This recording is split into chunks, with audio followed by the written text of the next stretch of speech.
Hello, my name is Keith Bailey, here to do my recap of Week 11 of the NFL season. Quite an interesting week, especially considering the race for the 6th seed just got a whole lot more interesting for the AFC and the NFC. So we'll get started on Thursday night. Colts played my Titans in Tennessee. Tennessee not able to seal the deal, ended up losing 30-27. That's okay. We're not out of it yet, somehow, but 4-6 record. They're actually +1 in point differential, which is the 7th best in the AFC. And that's kind of surprising, but I'll take it. That means we're competitive.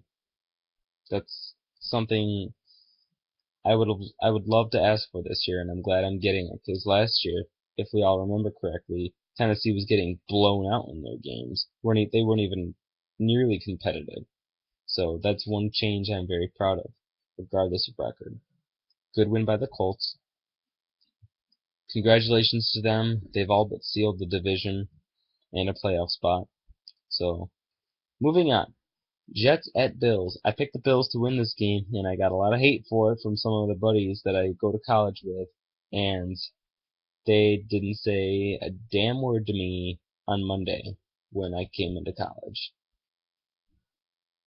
What can I say? I honestly didn't see this kind of game coming either. The Bills just whooped the Jets. It wasn't even close. Geno Smith had a terrible game. He was actually benched. And Buffalo, they're not out of it yet. They're 47 and with 3 winnable games coming up. Bills are not out of it yet. But the Jets just define inconsistency. I mean, you get a bye week and you ended up getting slaughtered by a Bills team. Next game, Ravens at Bears. I did pick the Bears. I realized in my other video, I originally picked the Ravens to win. But in doing picks with a buddy at college the next day, I switched over to Chicago, thinking that I picked Chicago in the video today. Or no, not the video today, in the video that I did when I made my picks. So I didn't bother to look at the video because I was so sure I picked Chicago. But I was watching it the other day because I was curious, because I was teeter-tottering on that game and made a final decision on Chicago. And I saw that I picked the Ravens. I was like, oh, game's already over, and I kind of wrote Chicago on all the sheets I do with my father, with some of my friends, so I made a last-minute change. And I never translated it to the video that I ended up making before I went to school that day. So I originally picked Chicago. That is not a lie. I will say, though, my record should be down 1 win because I accidentally lost my notebook. I used 2 different notebooks for my picks, and I used those. I accidentally gave myself an extra win when I shouldn't have. I think it was the Packers-Bears game. I ruled that down as a Packers win and didn't look at it again. And I was looking through my picks, and I saw that I was like, wait a minute, Packers didn't win, the Bears won. So I had to take away a win from the win column. So I'm doing this as fair as I can, guys. I'm not a cheat. Alright. So that means I'm 109 and 53 in the year. Anyways, back to the recap. Ravens at Bears. This game had a 1 hour and 53-minute delay due to thunder. This game was going on, and it was still going on when the 4 o'clock games were entering halftime. The Bears were able to pull out the win, 23-20. McCown is playing great football. I have to give him credit. They just beat the defending Super Bowl champions, but you know what? The Ravens, they're 4-6, and I don't know where they're headed. Next up, Browns at Bengals. I picked the Browns in an upset in this one. And actually, Cleveland's defense played really well for the most part. Held Andy Dalton to, I believe, under 100 yards passing. The thing that killed Cleveland was a fumble return for a touchdown and 2 punt blocks, one of them taking the distance. That is what killed the Browns, my friends. Browns lost 41-20 in that, after having a 13-0 lead, looking pretty good. You know what? It happens. It's the NFL. But good by Cincinnati. They're like the Colts a little bit. They solidified themselves as division leaders with 3-game leads. Next up, Lions and Steelers. Why would you go for a fake field goal when you're up by 4 with like 3 or 4 minutes left in the game? Why would you go for a fake field goal? I know it's unexpected. I know it's completely, but it's in Heinz Field. Ben Roethlisberger's the Steelers quarterback, and this is a must-win. If you have the chance to go up 7 points, you go up 7 points, whether they're expecting it or not. Whether they're expecting a fake or not, you go up by 7 points. That's what cost the Lions the game, 37-27. So Detroit, you know what? They're 6-4, but they're still leading the NFC North. Steelers are right back in it too. I believe I stopped the whole stick a fork in them segment. I just kind of, I don't really feel like sticking forks in teams just because the NFL is so crazy now. Sticking forks in teams is regarded as kind of, just not. It's not. I wouldn't really say I'm for it or against it. I just don't really agree with a lot of it. Because some teams that you think are dead really might not be dead. That's fine. I stopped that. But anyways, next game, Raiders at Texans. A game I picked. Most people picked Houston to win this one. They were looking very good. They were the home team, and they had Oakland without Terrell Pryor. Those are 3 reasons right there they should have won. But the Raiders ended up going into Houston and beating them. Matt Schaub came into the game, wasn't able to get it done, but he did have some solid drives. But when it mattered most, he was not able to get it done. Texans lose their 8th straight game, and now I feel like an idiot for losing to this team. They're 2-8, and one of their wins is against us. And now we get to go to Oakland and play a Raiders team that they're also 4-6. It's de facto playoff time. That's that kind of game right now. That's a game that literally decides who stays alive and who goes home. Same with Cleveland at Pittsburgh at Cleveland next week. I mean, there's gonna be some big games next week. They're gonna put some teams in decent position and some teams on the brink of elimination. Next up, Cardinals at Jaguars. Slow start by Arizona, but completely dominated in the second half and won 27-14 over an opponent they expected to beat. The Cardinals, watch out, are 6-4. They're one of 13 teams in the NFL with a winning record. Arizona, and a lot of people are overlooking them. If they were in the they would love to be in the AFC right now, I bet. But they're not. And they get a chance next week to prove that they're for real when they host the Indianapolis Colts. That is the biggest game of the season for this team. And Jacksonville just sucks. I hate them. Next up, Redskins at Eagles. Redskins actually almost came back and won this game. But this has been the motto of the Redskins the entire year. Don't play for 3 quarters, and in the 4th quarter play catch-up and end up losing in the end. That's exactly what screwed them over the first time they played the Eagles.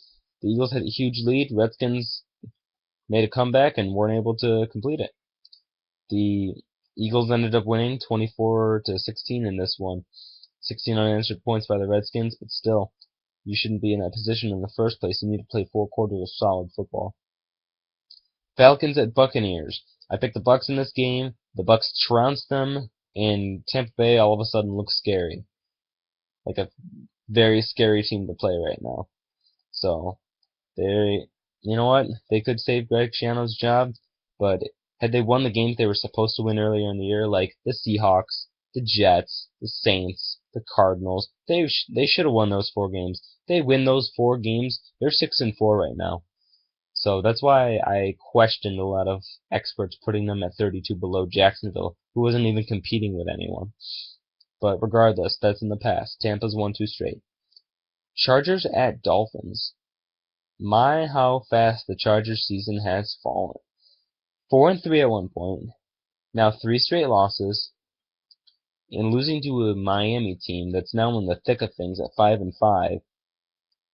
And things look interesting for San Diego. Phillip Rivers is still having a solid year, but San Diego just keeps losing the close games. They're like Tennessee a little bit. They just can't win the close games to save their lives. Next game, Packers at Giants. I believe this was the same score that the Eagles beat the Packers by last week, 27-13. Once again, the Packers unable to put up more than 13 points in a game. Why? Because Aaron Rodgers is not in there, and that's really killing this team right now. It's 27-13. Giants have won 4 straight, and if you've seen my videos, I've been saying it for a while. I've been saying it for a couple weeks. The Giants are dangerous. I think I said that when they were 2-6. I said the Giants are dangerous. I know what a team can do when they're 0-6. Hell, my Titans did it. We were 0-6. We won 5 straight. We almost made the playoffs.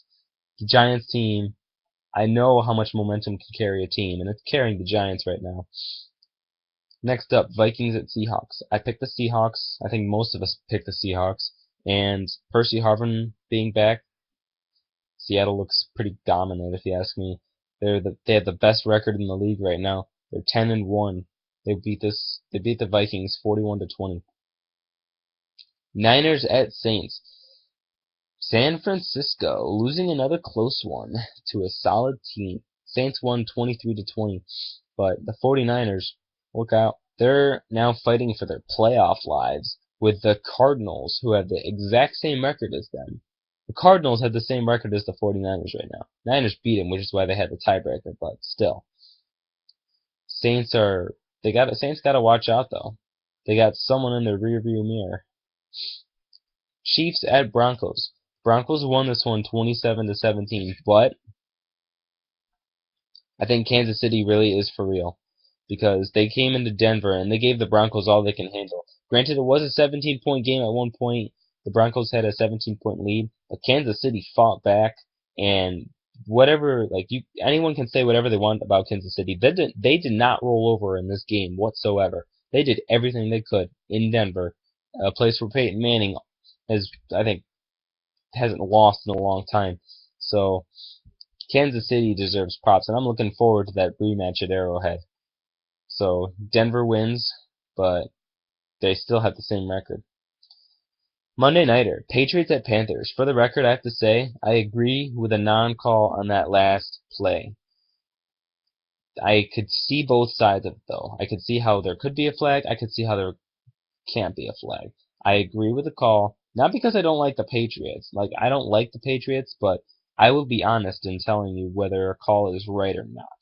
As a matter of fact, I can tell you right now in that Colts Titans game, that third drive where we got that field goal, all penalties. One of them was a stupid roughing the passer call on the Indianapolis defensive end. And I even said that when I was watching the game on television. I was like, he should not have been called for that. It should be 2nd and 10 Tennessee. I'll take the penalty, but that was unfair to that Colts defensive end to get that penalty because it was not roughing the passer by any means. But anyways, back to this Patriots-Panthers game. The rule, if Gronk came back to catch that ball, that cornerback was right there to intercept the ball anyway, so he would have to fight through the defender, and then what would it be? It'd be offensive pass interference, because the defender's right there. He'd be shoving him out of the way, because the defender has the right to the ball at that point right there. Because had Gronk stopped and came back to it, he would have knocked the defender out of the way to try and get it. Offensive pass interference. But I know the consensus on this is split down the middle in terms of whether or not it should be a call or a non-call. I'm just giving my input. I'm not saying I'm right. In a call like this, I wouldn't really say there's any right or wrong. People can have their own opinions. That's mine. But overall, Carolina, they're a scary team right now. They just finished beating, and I know the Falcons are bad, but they just finished beating the Falcons, Niners, and Patriots, all back-to-back-to-back games. Where were those 3 teams last year? Oh yeah, all 3 of them played in the NFC and AFC championship games. The only one they haven't played is the Ravens, and the Ravens, they don't play this year, so Carolina is scary good right now, and I'm looking forward to the rest of the season. So this was an extended video. I did a lot of talking in this because I can. My computer has been doing a lot better in terms of, keeping up recently. I haven't had to start over a video in weeks, so I don't feel like I have to rush through these. So So anyways, that's my recap. I'll be back to do my power rankings. I'll be back to do my predictions for Week 12 of the NFL season. It's going to be a good one. Thank you for watching. Please subscribe. And good night, everyone.